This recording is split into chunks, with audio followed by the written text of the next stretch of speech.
నమస్తే, welcome to our channel. So ప్రస్తుతం మనతో పాటు ఉన్నారు ఇంటర్నేషనల్ యోగా థెరపిస్ట్ ఓం ప్రకాష్ గారు. నమస్తే సార్. నమస్తే సార్, ఈరోజు మన వ్యూయర్స్ కోసం బాడీలో అంతా కూడా ఏ ఒక్క డిసీజ్ ఉన్నా సరే స్టామినా లేకపోవటం వల్ల ఇవన్నీ కూడా అటాక్ అవుతున్నాయి అని చెప్పేసి అంటూ ఉంటారు.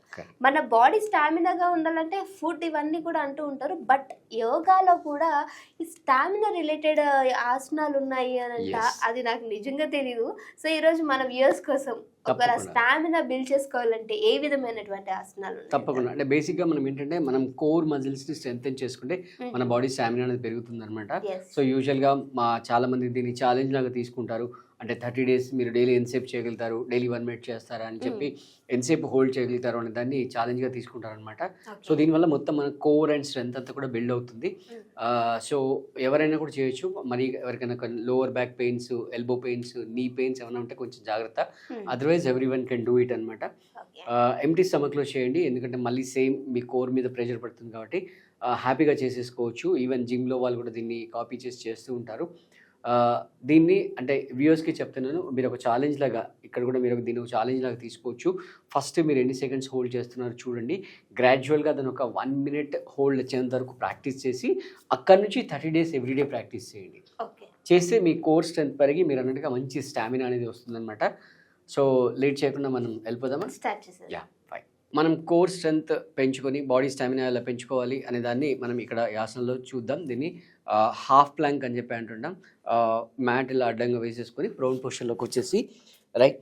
సో ఫస్ట్ ఇలా పూర్తిగా నేలపైన ఫ్లాట్గా పడుకొని మీ 2 పాదాలని ఈ విధంగా ఫోల్డ్ చేసి టోస్ ఈ విధంగా ఫోల్డ్ చేసి పెట్టండి. 2 చేతులు ఇంటర్లాక్ చేసి చేతులు పెట్టేసి ఎల్బోస్ రైట్ ఈ విధంగా వీ షేప్లో పెట్టేసి టోటల్గా బాడీ అనేది ఫ్లోర్కి ప్యారలల్గా ఉండాలి. అంటే మీ టోటల్ బాడీ వెయిట్ అంతా వచ్చేసి టోస్ పైన తర్వాత 2 ఫోర్ ఆర్మ్స్ పైన మాత్రమే పడుతుంది. మీరు నిజంగా కనుక ఇది కరెక్ట్గా చేస్తే మీకు తెలుస్తుంది మీ కోర్ పైన ఎంత స్ట్రెంత్ వస్తుంది, కోర్ మజిల్స్ ఎంత బిల్డ్ అవుతాయి అనేది తెలుస్తుంది. దీని ద్వారా మీ బాడీ స్టామినా అనేది పెంచుకోవచ్చు.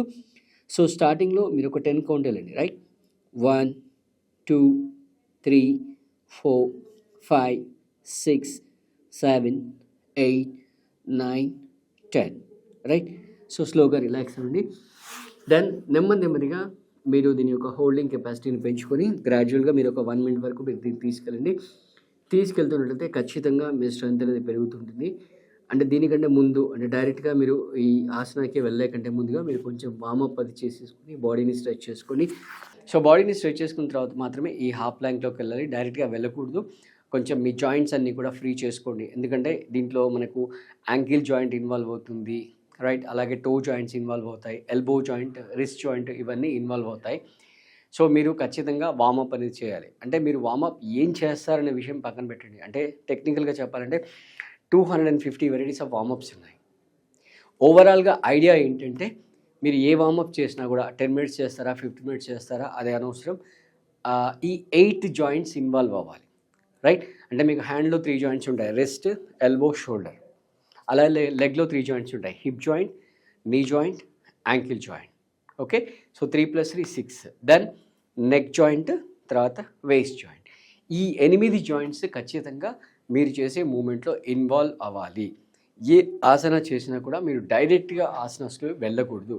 ఖచ్చితంగా మీరు వార్మప్ చేసి ఆ వార్మప్లో కొంచెం బాడీని అంతా షేక్ చేసి బాడీని ప్రిపేర్ చేసుకున్న తర్వాత మాత్రమే ఆసనానికి వెళ్ళాలి. And the most important thing, ఏ ఆసన చేసినా కూడా ఎంప్టీ స్టమక్లో చేయాలి. అండ్ ఎస్పెషల్లీ హాఫ్ ప్లాంక్లో మాత్రం ఖచ్చితంగా ఎంప్టీ స్టమక్లో చేయాలి. ఎందుకంటే మీ total body can say core మీద పడుతుంది. అంటే మీరు ఆసనాలు అంటే మీరు ఎగ్జాక్ట్గా చేస్తే మీకు తెలుస్తుంది ఇంపాక్ట్ ఎలా ఉంటుందని. మొత్తం కోర్ మజిల్స్ మీద ఇంపాక్ట్ వస్తుంది.